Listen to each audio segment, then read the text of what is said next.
Hi guys, Brand here, and welcome to a very different kind of video today. Today we are going to be doing a face-to-face between me and Dukhed, because I'm sure as you've noticed, a lot of our reactions have been getting reactions in turn, obviously Troy being the big one, which I did an individual video responding to there, but Dukhed in particular decided to reach out and try to have a face-to-face conversation between the two of us to try to discuss some of our ideas instead of just leaving back and forth comments at each other and letting our communities kind of do their thing. So today's video is going to be the back and forth that we had together and the thoughts that we had to share. Mostly the focus will be on anti-tunneling, but we get onto other topics as well. So for those of you who've been following the Dukhed versus TheMrHeadache saga, this is the next chapter in it, so hopefully you enjoy the next hour of us conversing. What's up, man? How you doing, bro? Doing my best, and that's the best you can do. You doing all right? Yeah, I'm doing all right, bro. Okay, so with today, you wanted to talk about specifically the anti-tunnel topic, correct? Yeah, anti-tunneling is fine. Yep. So with the anti-tunnel topic in particular, what was the thing that you wanted to define that as particularly? Because if we're gonna talk back and forth about it, it's probably good that we get the firm definition out of the way of what we're referring to. Okay, anything that makes it more difficult for a killer to hook you back to back. So like basically anything that makes it take longer for a killer to hook you back to back. Any tool that you can utilize that makes it just harder or more difficult. Basically, that's what my definition of anti-tunneling is. And I believe that it also, with that, it's probably important that we also define what our version of tunneling is as well, because I know the community has vastly different ideas of what that is. Okay, my definition of tunneling is the killer makes it a point to specifically go for you once you've been unhooked. So like he doesn't even try to go after anyone else. He locks eyes with you and he just goes after you. That's what my definition of tunneling is. Yeah, going for that straight 3 hooks on that specific person without interest of going after other people. Yes. Okay, so one of the things I've always found like really interesting about your entertainment and your takes is that like you play 50-50, but you generally err on the side of killers. So your takes about the anti-tunnel situation are very like there's ways around it. There's a lot of like leeway of what people can do. So what is your position on anti-tunneling? I think the tools and the totality that we have in Dead by Daylight, the totality of the tools that we have right now in Dead by Daylight, I think they're fine. Now I whatever you want to say about them, they're not too weak. Basically, I think they're fine. Would I be mad if they buffed the buff DS to 5 seconds? No, I wouldn't. But right now, I think they're fine, and I take that from the experience that I have as playing Survivor and from going against other survivors. Like I'm able to utilize those tools very well, and people that I go against are able to utilize those tools very well. Like basically, if you're skilled enough in Dead by Daylight, if you have enough skill, you can use the tools at your disposal very effectively. Basically, that's my standpoint on anti-tunneling. So like whatever you want to say is it's not too weak. I can't call it too weak. Since I use it effectively and the people I go against use it effectively.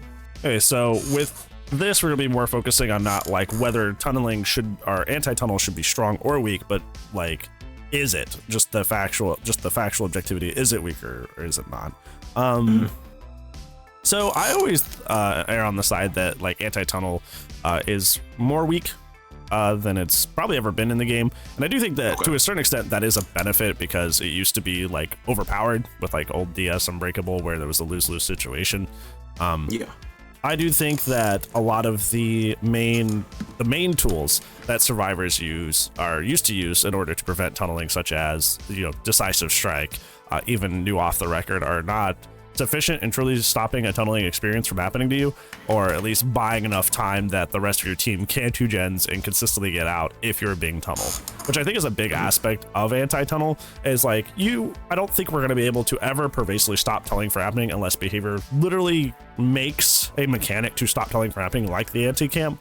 But the benefit is that we should be able to run not a full build, but at least some perks that if they decide to do that 3 back-to-back hook thing, that our team can at least get some gens out and potentially win the game as a punishment for, hey, I'm going to try to essentially play what is a comp form of the game at like 5 generators.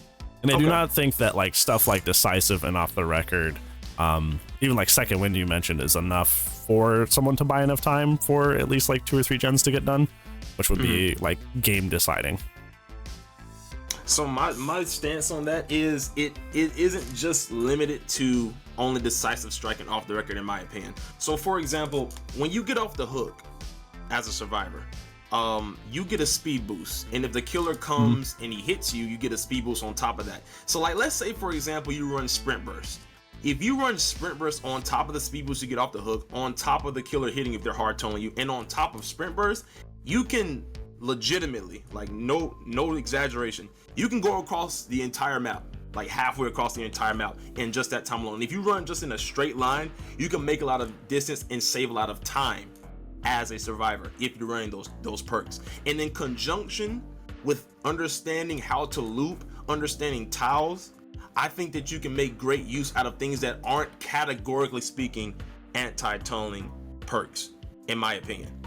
It just all comes down to, in my opinion, the skill of the survivor. Of course, RNG, but RNG, you know, it affects everybody in Dead by Daylight, but it just specifically comes down to the skill of the survivor. And if you're skilled enough, you can use, you know, sprint burst, you can use dead hard as an anti-tunneling tool. You can, because this is basically just anything that buys you time that you can extend chases.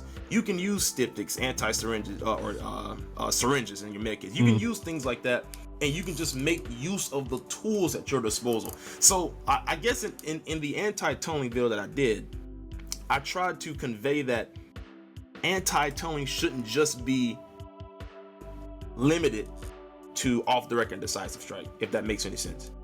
Yeah, basically. and it shouldn't be. And I think on the same like vein is like being required to run like a lot of perks just to not, because like a killer could bring that strategy into any game, no perks required. But from the survivor end, there's a lot of perks required to defend that. And the reason that like the other half of your argument was something, I remember that was something I disagreed with, was because of that RNG factor that even you brought up. Let's take an example of a map like Wretched Shop. Wretched Shop, if you didn't know, has one of the most varied pallet spawn rates in the game. It can spawn as low as 8 and only as high as 16. So sometimes, yeah, in your situation, your example, you come off hook, good looper starts getting tunneled, homie's gonna find like 3 different pallets to loop. But then on a completely different version of this map, the exact same map, RNG may have no pallets on that entire area because it can spawn as low as 8. So like, is that RNG aspect something that is important to you in this discussion, or is it something that like we shouldn't consider? Because sometimes, no matter how skilled you are, map RNG can just kind of like hose you entirely, and it doesn't matter how good you are. So that's not, to me, that doesn't sound like something that's a solid anti-tunnel tool for the survivors. Is just be a good looper, because especially with a map like Wretched Shop, sometimes RNG just says, no, you can't.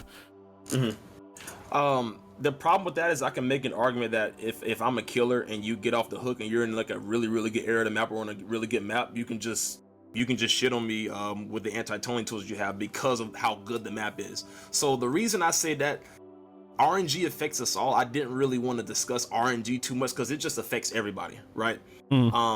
So what I want to lean more into the skill of Dead by Daylight. And also, if we're discussing RNG, I do believe that there are more survivor-sided maps in this game than there are killer-sided maps. So even if we were discussing RNG would lean in favor towards the survivors, in my opinion, since there are more survivor-sided maps in Dead by Daylight than killer-sided maps.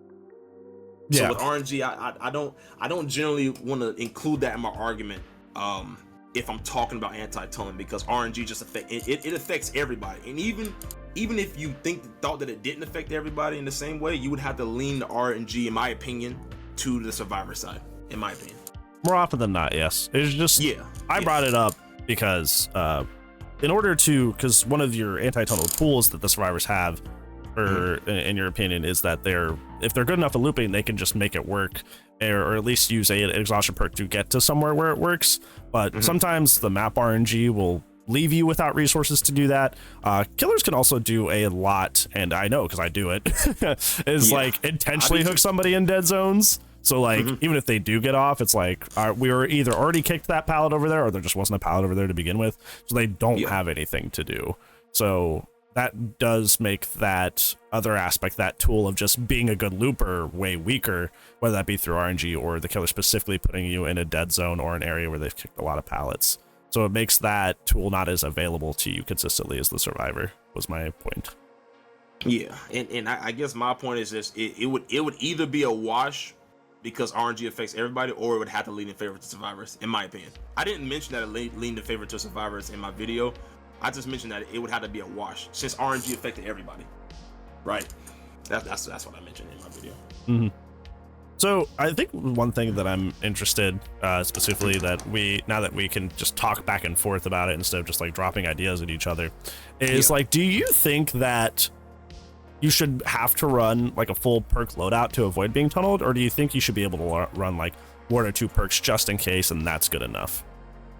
Ideally, you should only be able to you should only have to run 1 or 2 perks and that's good enough. Ideally, off the record, decisive strike in my opinion are adequate enough. They're not too weak, but ideally, if we wanted the best balance for the game, this is getting to dangerous territory whenever you start talking about base kit shit. Ideally we should, man, I'm scared to say this. Ideally, we should have something like base kit decisive strike. Ideally, because that would make it to where like running decisive strike or off the record wasn't like obligatory. That would, or it would make it to where people didn't feel like they were obligated to run those 2 perks. Ideally, now I understand that you can't really do that. There are a lot of things that would have to change for you to do that. But ideally speaking, it would be nice to get to a point in Dead by Daylight where you didn't have to run like an anti-tunneling perk. But the thing is, if you don't want something to happen to you as easily as either side, like for example, we're talking about anti-tunneling, but let's go back to the killer side and say you didn't want to get gen rushed. You have to go into the game, you know, anticipating that you'll be gen rushed. So you have to run maybe 1 or 2 gen regression perks. Same thing with tunneling.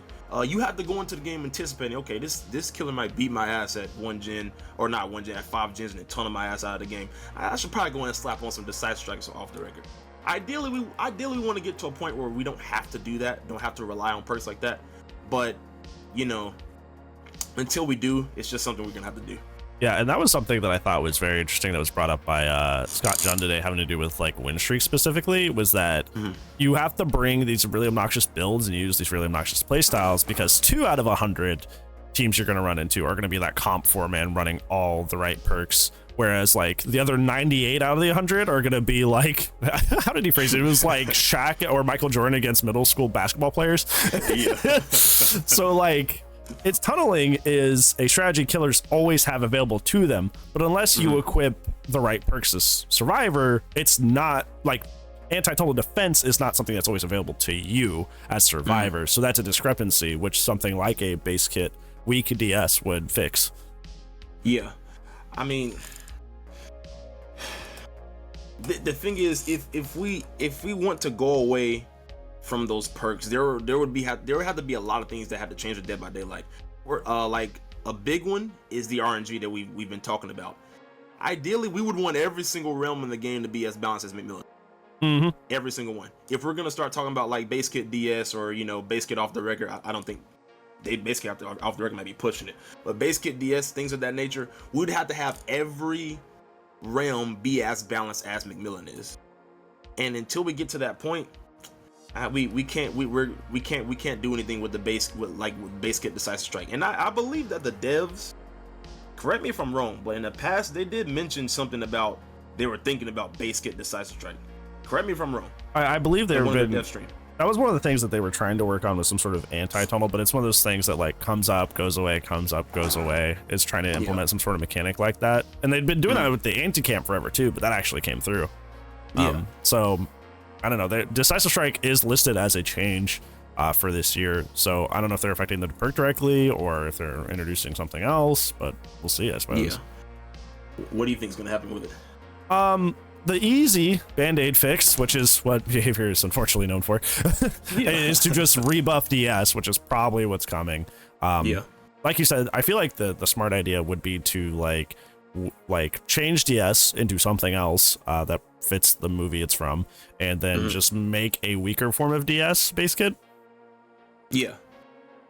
Which a lot of people are like, a lot of people are like, well, DS is super weak, it doesn't really help you. But if you take that and just transfer that to something that's just a mechanic that survivors can do in their kit, but it's really weak, you're like, oh, okay, well, it shouldn't be that strong because everybody can do it. Yeah.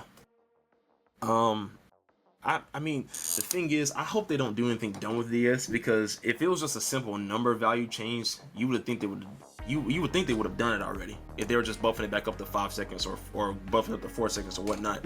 So I'm hoping they don't just change the entire functionality of perk or something ridiculous like that. Hopefully it is, if they do something with it, hopefully it is just a simple numbers buff. Hopefully it is. My idea was always that with like decisive strike, my problem, like you can keep the stun 3 seconds, but like if you notice when you stun somebody with DS, you don't have full mobility of your character for like a full second. Just have you the moment you drop be able to move, and then it's fine. Yeah, like old balance landing used to be where there's no stagger. Yeah, yeah, that would be nice. That would be a nice change. That would be a nice change. You want to keep talking about anti-tolling, or go to like how Dead by Daylight is balanced? Like if it's balanced for like higher tier players or mid tier players or low tier players, casuals. I feel like generally what they do is they output content for everyone, because as much as people like you and I who are like very aggressively into the game, make content for the game and do that, like how much we like create a wider community for the game, we technically don't pay the bills. The casual players do, so they release stuff for the casual base and then balance it based on us, if that makes sense. I somewhat do believe that Dead by Daylight is balanced somewhat around the highest level because of things like old Dead Hard. I know I mentioned this in my other video, but old Dead Hard, if every survivor was using Dead Hard, like the lower tier survivors, like they're out in the open, they're like basically locking eyes with you with a big ass neon sign above their head that says, hey, I have Dead Hard, and they Dead Hard and they get like 2 seconds of time save and they get down. If everyone was using Dead Hard like that, they would have never nerfed that perk. Just like old Circle of Healing. If everyone didn't understand the value that you got with essentially infinite med kits, I don't think they would have nerfed that perk. But the problem is that it was just way too strong at the highest level. So I do think that they somewhat balanced Dead by Daylight around the highest level. I do think that. I know a counter argument you would make was probably like back in 2020 or 2019 when they nerfed Ruin for the first time. Well, they changed Ruin. They didn't really nerf it, but they changed it to where it wasn't red skill checks and you didn't have to hit gray skill checks for a gen to progress. I guess an argument you would make is, well, if they did bounce around the highest level, then they would have kept that in the game because, just get good and hit your skill checks. But I do think that even despite things like that, they do balance Dead by Daylight around the highest level, in my opinion. Like I said, I think it's like it's a mixture of both. I think they release it, and they release it for the casual audience, because if a perk is broken initially, a lot of people are buying that chapter, that character. Like so many people have. I bet so many people have Gabe and don't play him anymore because they only got him for the teachable made for this. Yeah. And it doesn't matter that they nerfed it. Like, Behavior made their money. They got their bag for that. Yeah. And now, us who play at the higher level, now we're happy because they finally nerfed it and they already made their money off of, it having a bad meta for that for a while. So I think it's calculated. Yeah. I do as well. That's They do that a lot where they release a killer that's really, really good. Like with Alien, they did that shit with Alien. They fucking they nerfed Alien as soon as she came out, like from the PTB. I think like day one they nerfed her really soon thereafter she came out, and they made her tail a little worse. You would probably know more about that than I. What happened was there was kind of a trade-off that we got. So the movement speed penalty for missing a tail attack was made worse, which it should be because that thing was just busting dumb. But we, as a trade, we got flame turrets are no longer invincible when they're in the down state, the deactivated state. So it was kind of like here, we're gonna make your tail attack a little bit more fair for the survivors, but hey, your flame turrets are now weaker. So it was like satisfy us sort of thing. Yeah, definitely. Speaking of nerfs, I went against someone who was, I won't mention the streamer's name, but she in her chat, they were calling for Unknown to be nerfed, and they were saying he's too strong. Bro, before I go into what I need to do you think Unknown is too strong? I think it's not even been a week since the character's been out, and I've seen people make full guides on a character that hasn't been out for a week. I've seen people thinking they're OP or they're too weak. it hasn't been 7 days since the character's been released. How do you know? Exactly, bro. Like, man, in my opinion, nothing really needs to happen to the unknown. Unknown is fine right now, in my opinion. Only thing I would like to see is you don't reveal him, like, quote unquote reveal him and get your weakness away through walls, but that's in the game with Ghostface as well. That's just a spaghetti code issue. Dude, these people are like calling for Unknown to have his teleport removed because it's too much for him. I'm just like, okay, come on. It's good to entertain the idea of, could this potentially be too strong, or could this potentially be too weak, and kind of like start thinking about it. But to very decisively, it's like what we discussed in like in one of your react videos to my reacts, was like, we got to be careful about being like, this is objectively the case versus like, I think this is the case, because like them saying this is objectively OP, he needs a nerf, with definitive like statement, that you can't know that yet, but you can start thinking like, I'm thinking maybe this guy needs a nerf, but I'm not sure yet. Like that, it's important to make that distinction, and nobody does. Yeah, definitely. Where do you think is going to be on the tier list, or where do you have him on the tier list right now? I think he's going to be kind of like Larry, where nobody's really going to, well, not nobody, but like, you know, a lot of people are going to play him at a very rudimentary level and be like, he's only B or C tier. But then there's going to be like streamers and like comp players that are like, wait a minute, and then like get the most out of him, and then suddenly he's like an A tier. Yeah. I think in my opinion right now where he is B tier. High B tier, I would put him. If we're considering his add-ons, shit, he's fucking creeping into the A tier if we're considering his add-ons. But like just base kit, Unknown, I think he's high B tier in my opinion. His map traversal is very good. His anti-loop is very, very, very good. When people learn how to use his UVX, that shit's gonna be scary in my opinion.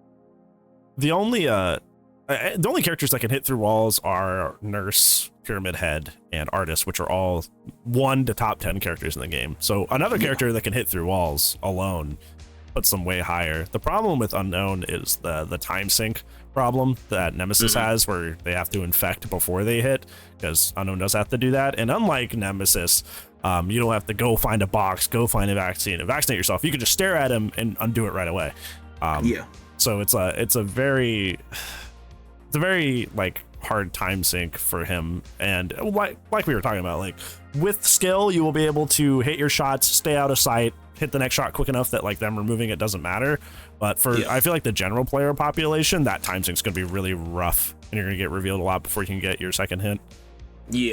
I've seen that as playing, 'cause I've been playing as him primarily for like the past 4 or 5, ever since he's been out pretty much.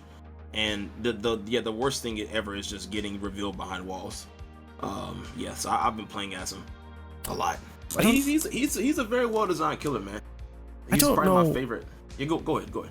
I don't know why they decided to take the Ghostface reveal mechanic that everybody already like mutually agreed was just busted and not functional, and apply it to another killer. You would think they would fix that shit first before they slap it on another killer. You would think they would, but you know, it's his behavior. Behavior interactive. Definitely. I think just the final thoughts on the Unknown. I think it's one of those things that it's really hard to understand the character, and for people should really like hold off on making any judgments for positive or negative on the character, because like even just yesterday for me, I was like doing testing trying to figure out how this character works, and it's like instant explosion on the UVX in corners, on the floor. Everything else, it's a skip. A ricochet or whatever you want to call it to get your hit. So it's just like there's still people discovering this stuff day by day. So like I wish people would just hold off on making opinions on something too quickly. I know why, because it's just like, especially for content creators, you want to have the first thing out, you want to have the best thing, the first thing, but it's not factual and it's not good, and it doesn't help the community at all. Yeah, definitely. And I just especially don't want a character to be nerfed when they're, because in my opinion, from an opinion standpoint, he's my favorite killer since Dredge, from an opinion standpoint, and he's probably the most well designed since Singularity and Alien. Because there was a stretch there where they were coming out with these horrible killers like fucking Skull Merchant, Knight. Then they came out with fucking Chucky. Yup. Damn, I fucking hate Chucky, bro. Oh my god, holy shit. Chucky needs to be deleted. You don't like throwing a pallet and just being beat by the spacebar? Exactly, bro. Hey, and the crazy thing is, with these really high tier killers, like killers you consider easy, like Chucky and Spirit, I suck at them. I suck. I am horrible. I am some cheeks at Chucky and Spirit, especially Chucky. I played him for like maybe 3 matches. I didn't even make a video about it. I played him for 3 matches. I was like, man, fuck this guy. I don't like this guy. I don't like him. I don't like him. I hate, man. I don't even know what they're gonna do with Chucky. I can do what you can do with him. I can tell you why. I watch your B-roll. You want to do fun things, and yes, the way those characters work is just do the bullshit unfair thing, which is not as fun. Exactly, bro. Exactly. Like when I really want to try and, like, for example, I'm trying to get down to Iridescent Rank 1 with Killer and Survivor. When I really want to try and win, I'm probably gonna play someone like fucking Hillbilly or Plague or some bullshit like that. Not fucking and Plague is obnoxious. She's not fun to go against, not really. But you know, when I'm trying to win, I'm not gonna play killers like that are just stupid. Anything else? Like this is a very nice conversation, man. Very nice. I would say that, like, sorry, I'm sorry. One more thing, Brandon. What's up? Can and this is for people, you know, my viewers and maybe your viewers too. Don't call this drama. Please don't call this back and forth. No one's getting in fucking drama over Dead by Daylight. No grown adults are getting in drama over Dead by Daylight. All right, it's just people who disagree about fucking anti-tunneling. I think it's like aggression. I think it's something that I need to personally work on, or at least in my delivery, is because when somebody says something very, very like aggressively biased, it's funny to me because I'm just like, wow, that was way out there, you know. And I know we had that discussion on like you know, entertainment and hamming it up and stuff like that. But like, you know, as a result, like some things come off like genuinely funny to me. It's not like, wow, this guy's an idiot. It's just like, whoa, you know? So like I laugh and giggle about it. And like, I could synthesize that in a way that's better than just laughing, because to me, that would be like my response if I was like hanging around with my friends, just chilling with the dudes, and somebody said something off the wall, I would laugh at them.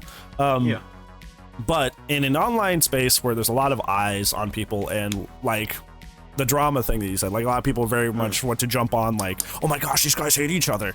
Gotta make it culture. Yep, gotta make it very, very aggressively clear that like I'm laughing because of what they said and not at this person.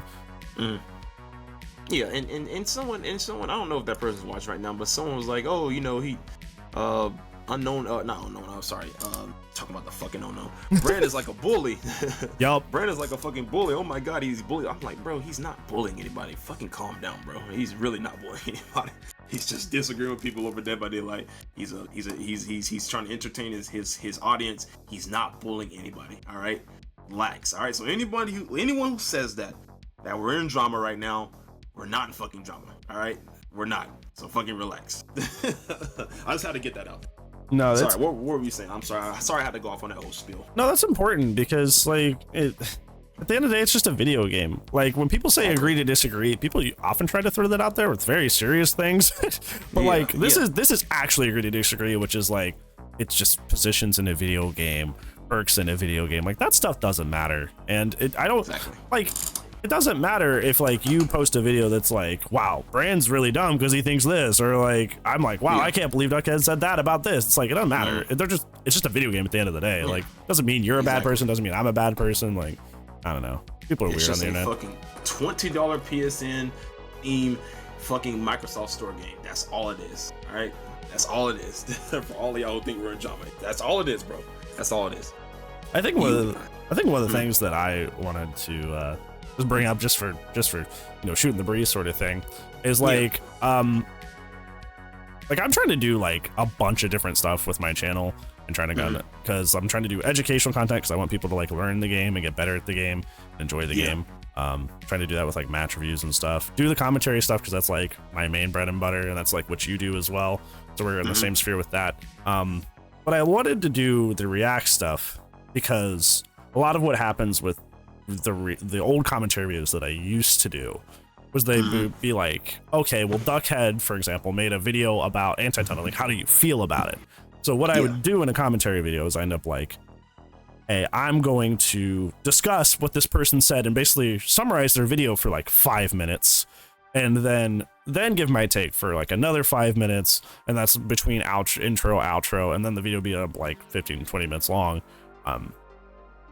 So it was always better to just, you know, okay, community, what do you actually want me to see, and just give it to me, and then they vote on it, show it to me, and I go, okay, well, these are my direct feelings about it as it's happening in live time, instead of, you know, trying to re-explain everything. And I know you had very, very very passionate feelings about reaction content. I only said that because of the things you were saying, like in terms of how I take criticism and things of that nature. That's the only reason I said that. All right, I have nothing against you as a channel or anything. That's the only reason I said that. I like to be fair. If you would have kept all the talking points Dead by Daylight, and I understand like this is bombast, this is histrionic, it's hyperbole for the camera to be more entertaining. I understand that. Like we're both content creators here, we understand that. But like if the talking points had been strictly Dead by Daylight, I wouldn't have said that 4-minute thing at the end. And I really resented that I put that part of the video in there. I resented it.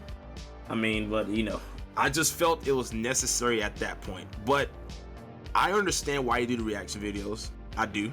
And that is a smart way to do the videos, so that you can react to the opinions in real time.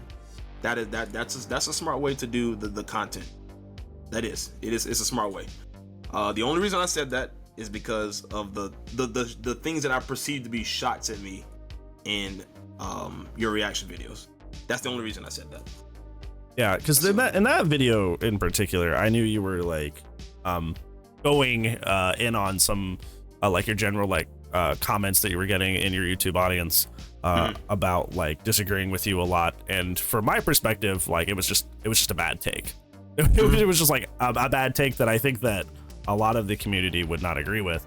So it just kind of confused me that like the what would be the word? Just like the shock that so many people were disagreeing with you, when it was like, you know, like my thing is always like, be as biased as you want. Like if you want to be if you want to fight the killer fight, you go for it. Like your opinion still matters. And like in terms of killer changes, like even just in our discussion that we've had today, despite the fact that you err more on the killer bias side, like a lot of great ideas for the game. But that is, we still have to, you know, address and own the biases that we have. So I think it just, and then we discussed it like both in the video and in the comments, like, well, part of that's exaggerated for the content creation thing. So I think it was just kind of part of the entertainment aspect to just go in on those people. But that's just what confused me. That and plus I do that a lot of, like, if I have I'm never gonna title a fucking video hot take. I think that's cringe as fuck. I'm sorry to anyone who does it, but I'm never gonna title a video hot take. But I usually put like my my overall thesis, if you will, my overall standpoint of the video, and I always state the standpoint if it's something that I perceive to be, okay, this is probably gonna be divisive. I always state it in the first 20-30 seconds, because that's for the people who like click on the video and they looked at the title, they mute my video or pause it, and they go straight to the comments and start talking shit. Or they're like 20 seconds into the video, they pause it immediately, and then they go into the comments and start talking shit. So I always, to save those people time, I say, okay, too long, don't watch. This is what I think. Go to the comment section, do whatever you need to do. Yeah, that's what I do. I'm just trying to do people favors. That's all I'm trying to do. I just want to do people favors. And now, a lot of that is exaggerated, and a lot of that is hyperbole, just for agreement's sake. Like, for example, when I started my pig video off, I was like, if you disagree with me, go ahead and leave the video now and dislike the video. I said something just that's just for a reaction. I'm just being fucking stupid. Yes, that's all I'm doing. when I'm making statements like that. But in terms of me being biased, what I say about Dead by Daylight, it comes from experience. I know people won't be able to get the notion from watching my videos, but I do play both sides 50-50. I play Survivor just as much as I play Killer. Now, I only upload Killer gameplay usually because I fucking hate editing goddamn videos. I really can't stand it. I hate editing videos. So I usually only play or post Killer gameplay simply because it's easier. Like the action's always there. Yep, you don't have to cut out like sitting on gens and stuff like that. Exactly. So yeah, I know people may think I'm biased, but believe me, like I'm speaking from experience. Like everything I'm saying about Dead by Daylight, everything that I discussed about the game, it comes from experience. And believe it or not, like I used to actually be a person who thought that Dead by Daylight was killer sided. Like for example, when I first started in 2019, 2020, and they nerfed insta heals, they nerfed the syringes and the styptics. It's like, what the fuck, bro? Why would they nerf that? That's fucking broken. They should fucking revert those shits. Nothing was wrong with it. I used to say shit like reworked Legion, like when Legion was shit. He kind of still is a little shit, but when he was really shit, I used to say he was one of the strongest, most broken killers in the game. I used to say that like Doctor, just because he could shock around himself and find people, was fucking too strong. But then what I did is I started playing Killer, and this was around the Doctor rework. I started playing Killer more so that I can understand how to counter Doctor. So I started playing Doctor and I understood how to counter him in his rework. So in my opinion, if you do play one side more than the other, like you play or one side just entirely, you need to, in order to get a better understanding as to what people go through, you should play both sides, and it'll probably make you better to whatever side you predominantly play anyway. At least that's my opinion, in my opinion. Yeah, I think that's one of the most interesting things like about you as a creator is that you do play 50-50, but like you're like your standard and you're like what you usually push for is like make the killer role better or the killer role things. You do general stuff like, you know, talking about the like skill-based matchmaking versus the grades and stuff like that. But like generally you're like, you know, most of your opinions are like aiming on the killer side, and I think that's one of the things that not only me but like my community likes about your videos and is find very intriguing is like playing 50-50 but still erring more heavily on one side, at least in terms of like positions, than others. So like what about the killer side like intrigues you to the point where like you are such a proponent for like defending that position? The thing is, it's just how stressful it is to play killer.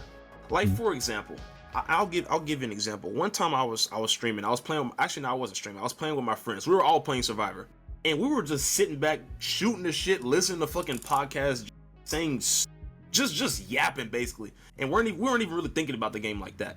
And we were going against this dude who was streaming Huntress, and we were lighting his ass up. Well, I'm not gonna lie, we were lighting his ass up. It was a map, and he got a 4-man out. And nobody teabagged him or anything, and he was fucking stressed. He was yelling. He was everything, right? I tend to sympathize more with killers just because of how stressful it is to play killer. Like as a survivor, man, I'm chilling, bro. I'm over here making jokes, reading chat, and all that. I can't not be locked in as killer, or I'm going to get shit on. As survivor, I can relax. I can take it easy.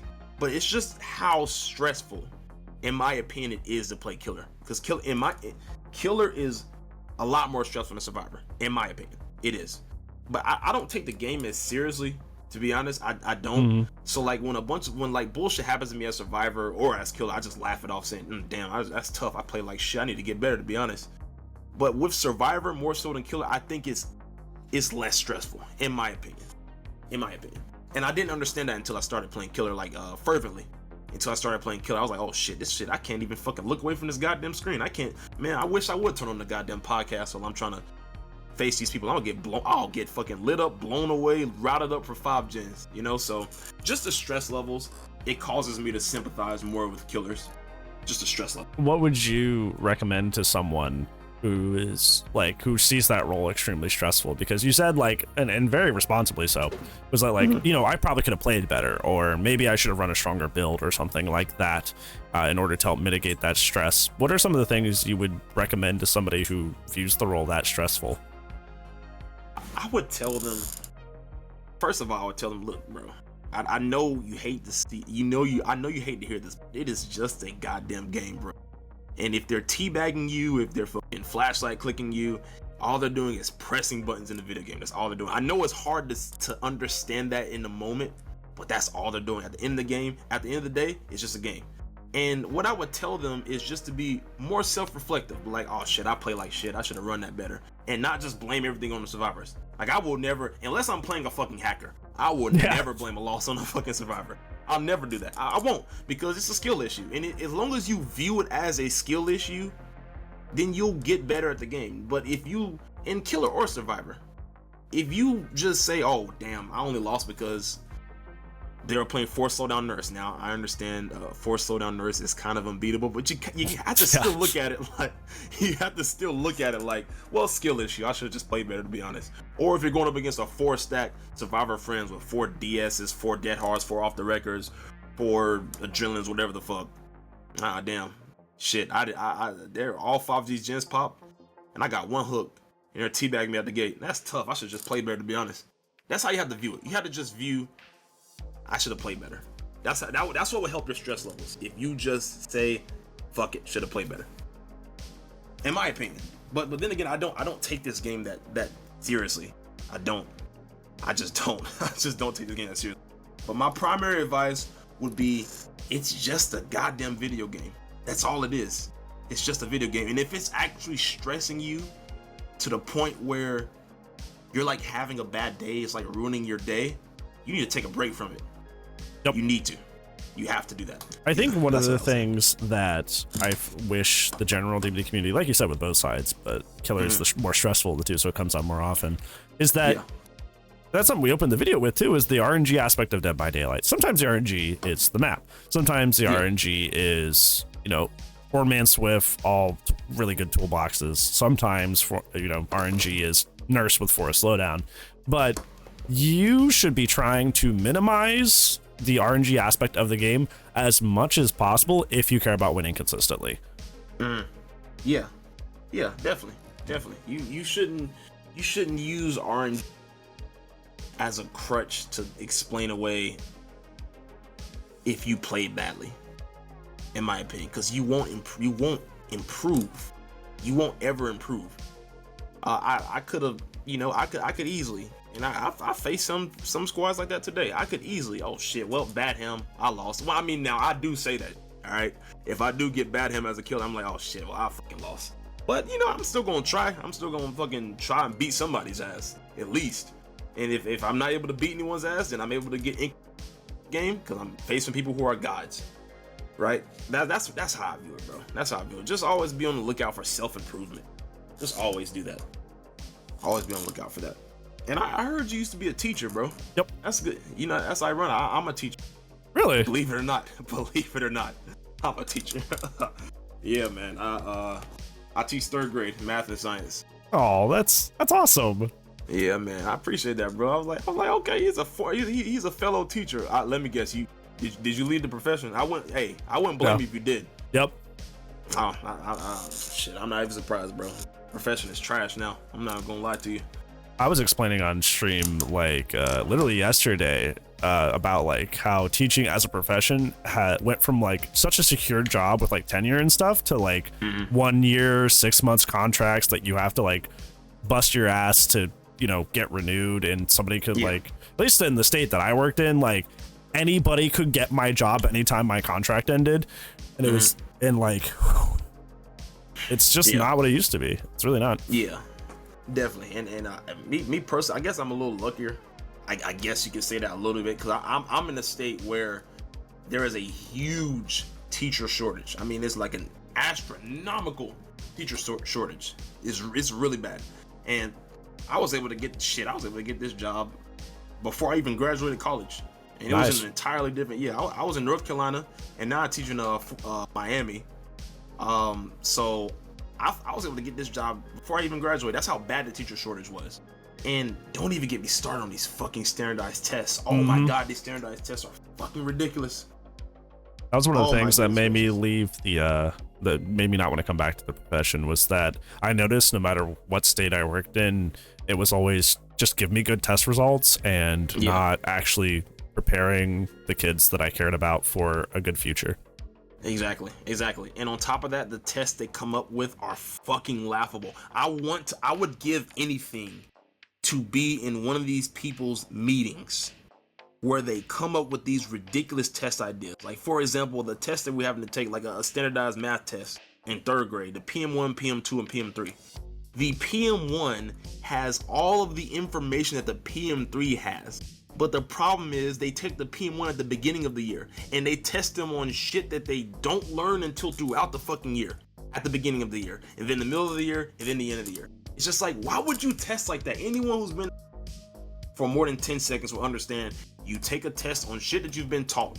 Yep. So these standards up to about September, October, we'll test you on these standards. Now, all the standards plus the ones you learn up to fucking, February, March, we'll test you on those. And then in June, we'll test you. Bro, who comes up with these you know what, man? I'm sorry if I'm yapping, but it's a conspiracy. It's a good topic. I appreciate it. It's a conspiracy.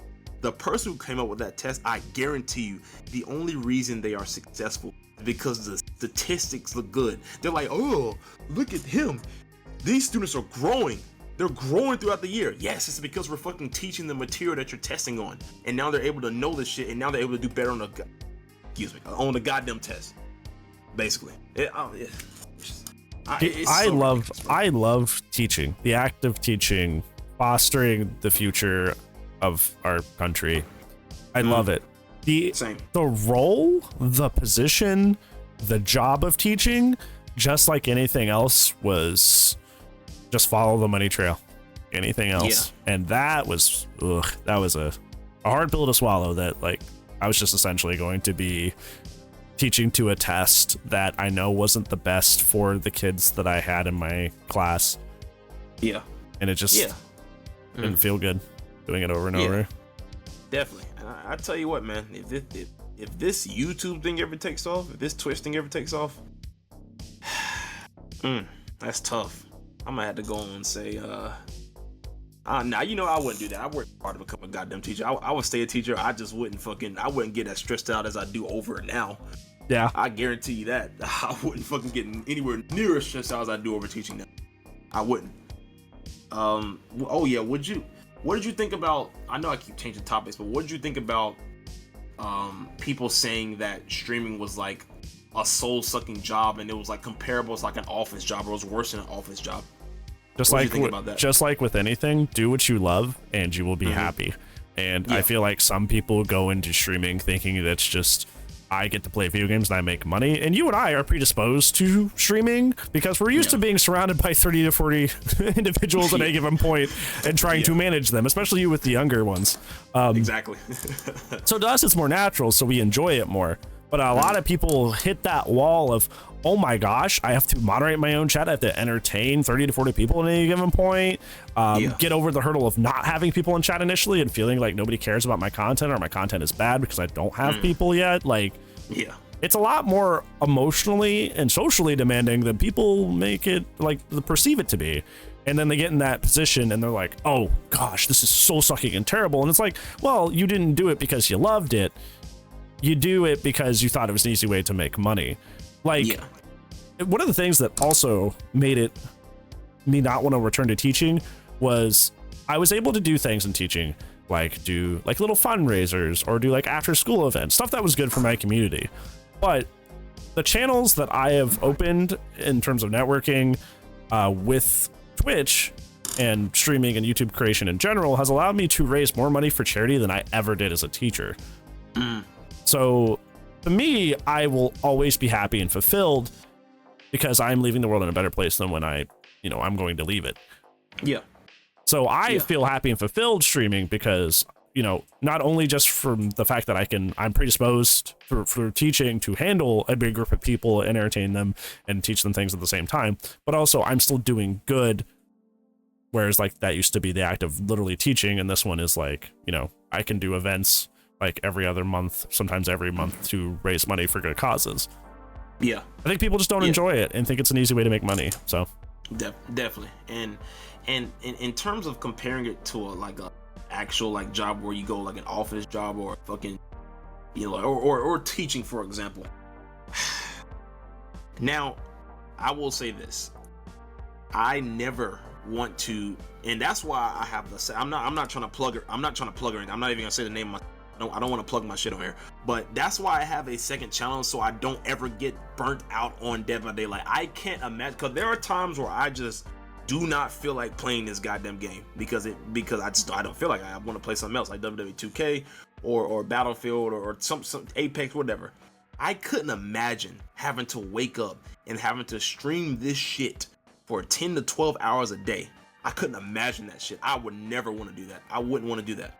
But at the same time, I think it is at the very least better than office jobs, simply because you get to set your own schedule, etc., etc., etc. You get to set your own schedule. Now, I would never, and I don't know how you feel about this, but I would never do YouTube or Twitch streaming full time. I would never do it because it's not a stable career.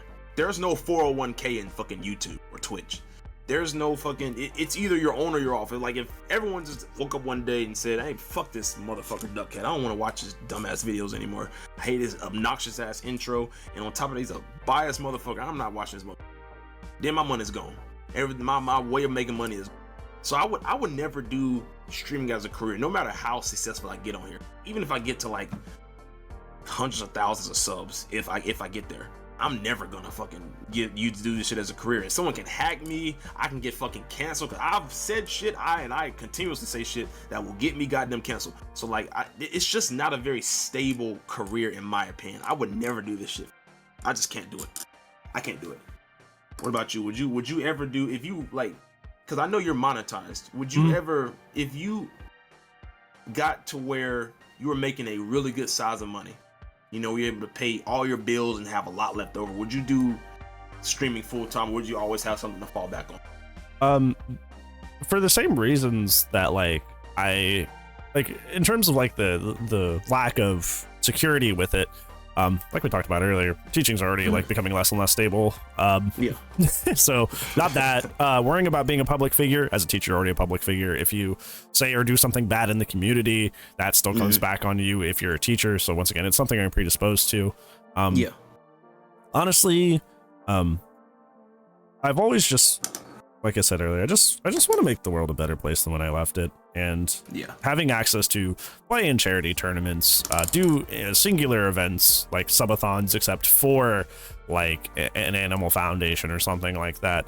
That is something I've never been able to do in my life, and it is one of the most fulfilling things I've ever been able to do in my life. So if I could, you know, make money and be comfortable as well as continue to give back in every way that I can, like, I don't know what sounds better.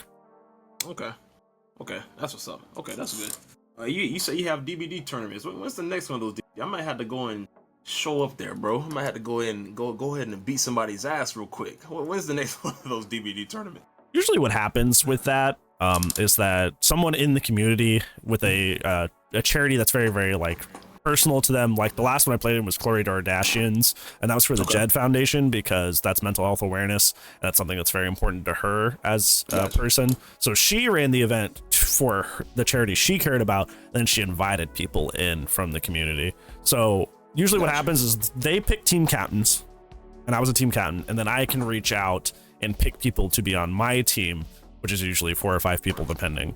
So either it's one of those things where you either get to know those people to become a team captain yourself, or get to know people, that way they pick you for their team, is essentially how that stuff works. Okay, that's good. That's a noble cause. I'm glad to hear that y'all are doing good like that, man. That's what's up. That's I mean, I wouldn't expect less from a teacher, from a former teacher. I wouldn't expect any less. I mean, you kind of have to have a giving heart. If you were, are, or will be a teacher, you have to have a giving heart, in my opinion. So yeah, I expect nothing less. But that's what's up, bro. That's what's up, man. Yeah. Honestly, like I said, or like we discussed in the video, there's definitely not a drama going on at all. Yeah. I think that no matter how biased or things like may come off or whatever, at the very most, you're very, very entertaining. Appreciate that. My community thinks you're hilarious. Like, I know it's not your intention to be comedic, but you said your intention was at least to ham it up, you know, to be entertaining. It is my intention to be comedic. I'm trying to make people laugh. I am. I'm glad that they think I'm entertaining. I think they think I'm hilarious. I appreciate that. Because like that's like, at the end of the day, that's all this is. I want to entertain people, you know, imbue a little bit of my personality here or there, and some of my knowledge that I have. But at the end of the day, I'm trying to entertain people, bro. But I appreciate that, man. You think I'm entertaining your communities? I appreciate that. I really do. devious and evil is like just a statement that my community says. Like they just love that to death. I know. I see, man. I see. When I said it in the video, like, believe it or not, like I don't get on this mic start yapping. Like I have like a roadmap of. I don't ever write my talking points down, but you know what? Let me say something ridiculous, like fucking devious. I actually said, I'm gonna say devious and evil here, so that might tickle some people. But I'm glad y'all. You should make some shirts, bro. You should make some shirts with devious and evil on it. There's a design. I can send it to you. We have one. It's like in like little metal writing. It's cute. That's what's up, bro. That's what's up. But are you still giving your final thoughts? Or you ready for mine now?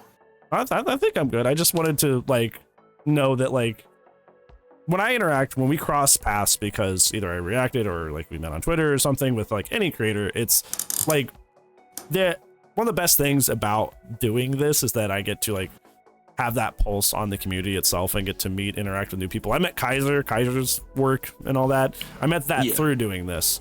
And I've seen him in your conversation. Yep. I don't know. It's just a nice and wonderful thing to be able to meet new people. And even if we don't agree on how we perceive the game, like it's all entertainment, and we wouldn't react to something that's like not quality, or we wouldn't do like a sit down like this if their stuff wasn't good quality. So it definitely like we should definitely like support each other and realize the inherent quality and effort at the very least of what we do. Definitely, I appreciate that, and I watch your videos. I do watch your videos, and I appreciate that, man. My final thoughts are: do all of you who said that this was drama, do you see how civil we are, even though we disagree about Dead by Daylight? That is how everyone should be in their day-to-day life, even like with shit is like as big as politics. If you're fucking a Trump supporter or your friend, you can have a friend that is some kind of fucking Biden or Bernie Sanders supporter. At the end of the day, just discuss your ideas. Don't just jump to start insulting fucking people and just jump to like, okay, well, no, this motherfucker thinks like this, I'm not gonna talk to them. You should interact with people, get to know them, get to understand why they think the way they do. You may learn something, you may come away with something, but just look at how civil we were. That's how y'all should interact with each other. Comment section of videos, when you don't agree with what's being said, don't start attacking people, calling people fucking names. Fucking actually discuss and articulate your ideas. And now I'm not gonna say we can make the world a better place, but at the very least people will be more pleasant, if that makes any sense. But I do want to say I appreciate you for reacting to my videos, dude. I really do. I like when I saw that, cause where I came from, man, my friends only used to watch my videos. Yeah, my friends only. my friend only. I used to have one view. If my video ever got 20 views, it's cause every one of those motherfuckers was me, clicking on the video constantly, seeing if it had any likes, seeing if it had any views.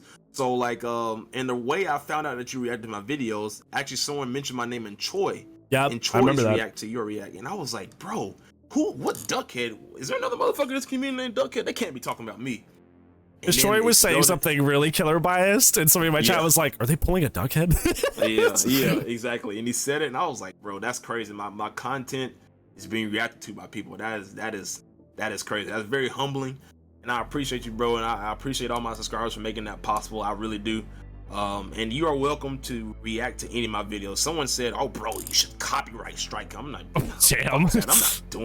fucking copyright striking anybody, bro. I'm not doing that shit. Ain't that goddamn serious. You are welcome to react to any of my videos. I want you to keep reacting to my videos. I like that. It's really cool, bro, and I appreciate that, man. And vice versa. Like anything I say, I know it's only like at this point it's like 3 days a week that I do independent content, like independent commentary, and then it's like match reviews and the reacts for the rest. But any of that's welcome too. Okay, yeah, definitely. I appreciate that, dude. This is a nice conversation. Mm-hmm. All right, man. You take it easy, bro. You too. Thank you. All right, hell yeah. All right, that was it for our conversation, friends. Thank you so much for watching. Make sure you guys go over and follow and help Dukhed on all of their socials. That'd be very, very much appreciated. I'm going to link some of them that I can find down in the description below. If you like videos like this, make sure you like and comment. Let me know that, because I can set up more collaborations like this in the future in order to get more videos like this on the channel. So let me know if you like to see it, because that's the only way I'm going to know to do more of it. So yeah, other than that, thank you so much for watching, guys. I do upload daily though, so I will see you tomorrow. But if I do not, I'll see you when I see you. Goodbye.